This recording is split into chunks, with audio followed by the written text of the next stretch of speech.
For the past 50 years, the African People's Socialist Party has fought relentlessly to solve all the problems left by the US government's defeat of the Black Revolution of the 1960s.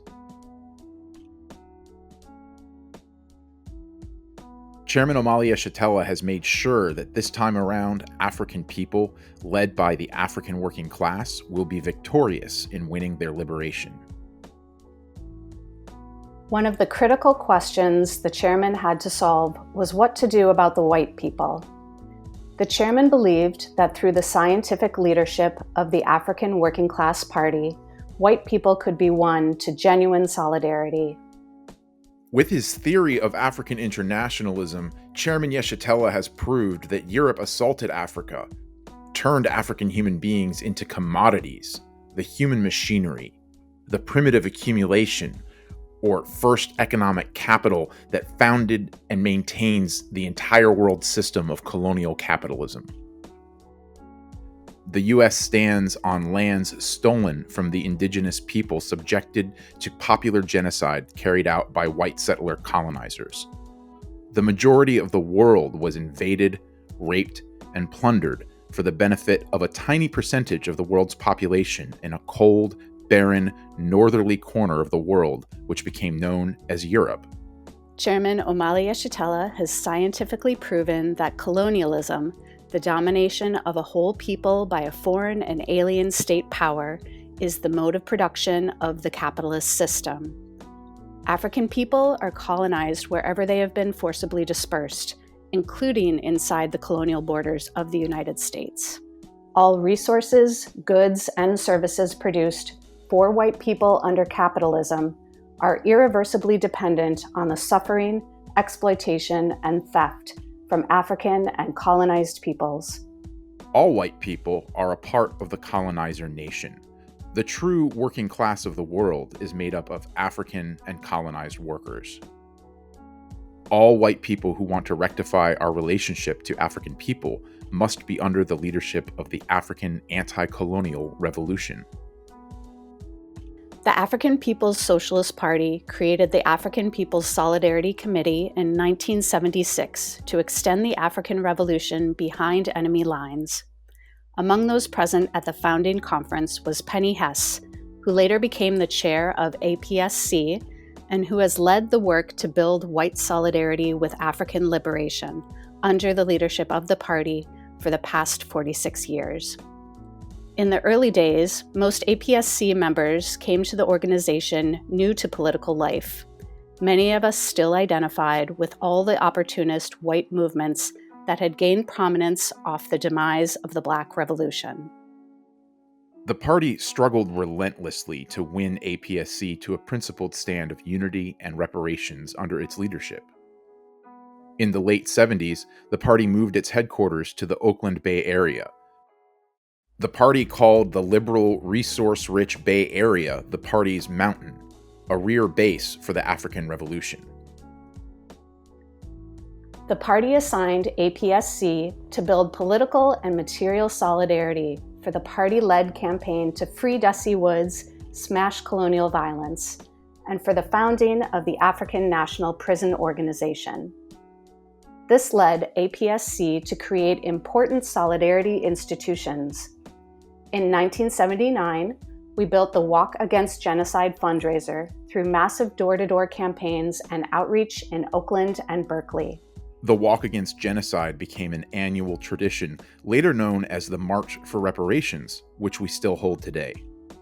We began fundraising by selling food at street fairs such as the San Francisco Gay Pride event and other fairs in 1979. In 1980, we built a holiday pie campaign, which became the early manifestation of Uhuru Foods and Pies, now under the leadership of Black Star Industries and the Office of Deputy Chair Onezene Yehishtela. While there was some good work taken on by APSC in the early years, the unity with the leadership of the party was tenuous. In 1981, the party was forced to disband APSC after we tried to take control of a party printing institution that we rebranded as a women-owned business. APSC began to even question its existence under the party's leadership. the party seized direct oversight over the Solidarity movement. That same year, the party held its first Congress, where the chairman began to define white opportunism on the pedestal of African colonialism. In 1982, the party launched the historic First Tribunal on Reparations to African People, held in Brooklyn, New York. The tribunal was part of the strategy to make reparations a popular mass demand of the African working class. By 1984, the party was fully immersed in struggles in the name of the African working class in Oakland, California. This is the year that the party held the Oakland Summer Project and got 30,000 signatures putting Measure O, the Community Control of Housing Initiative, on the Oakland ballot. The unity of APSC with the leadership of the party was forged in the crucible of the Oakland years. In 1985, struggle erupted inside of APSC. The question of the party's leadership over the white people and our responsibility to raise reparations came to a head. The party won this struggle within APSC to abandon a charity stance in which we saw ourselves as a parallel organization. We united to become African internationalists, ready to go out into the white population and win reparations to African people, as mandated by the party. The basis of our work would be material solidarity. Reparations would be our main focus. Ever since, our mantra has been white reparations to African people, understanding that all white people are part of the colonizer nation. In 1987, APSC played a leading role in opening the party-led Uhuru Bakery Cafe and building Uhuru Foods and Pies and Uhuru Furniture, party institutions today. In 1990, APSC was asked to send organizers to Philadelphia, where the party was building after the city's terrorist bombing of the Move Collective, murdering 11 African children, women, and men. In 1991, the party launched what would become the International People's Democratic Uhuru Movement and assigned APSC forces to build in Chicago.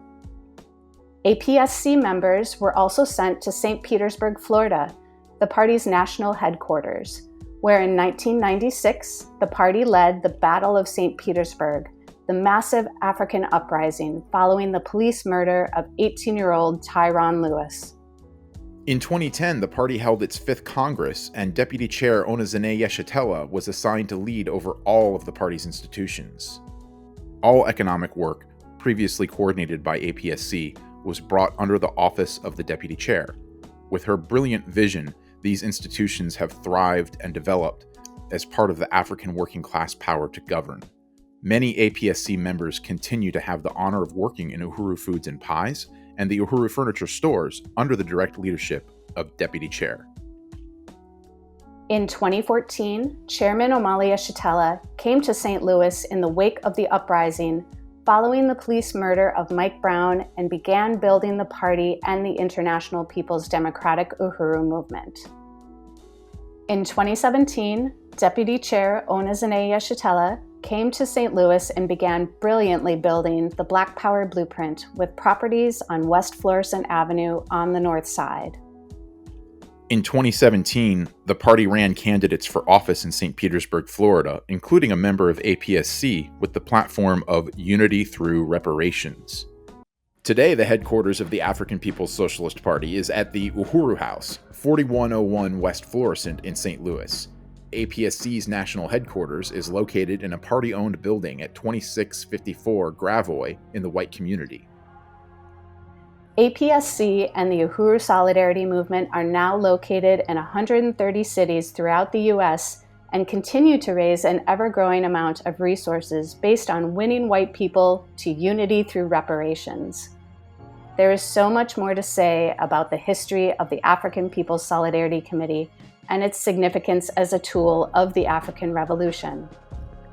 This is the first time ever that white people have had the opportunity for the redemption of our colonial legacy. We can now join humanity under the leadership of the African working class. Chairman Omali Yehishtela has summed up that the theory of primitive accumulation, combined with our struggles to resolve the contradictions within the Solidarity movement, have led the African People's Socialist Party to understand that the structured relationship between the party and APSC is exactly correct. We salute Chairman Omali Yehishtela, Deputy Chair Onezene Yehishtela, and the powerful leadership of the Vanguard Party of the African Working Class for giving white people the opportunity to join humanity and rectify our relationship to African people. We salute the African People's Solidarity Committee Chairwoman Penny Hess for her decades of unwavering unity with the anti-colonial African Revolution that sets the example for all white people who want to stand on the right side of history. The African Revolution is our revolution. Under the leadership of the African People's Socialist Party, we can be part of the future without the colonized and the colonizer, a future of socialism led by the African working class.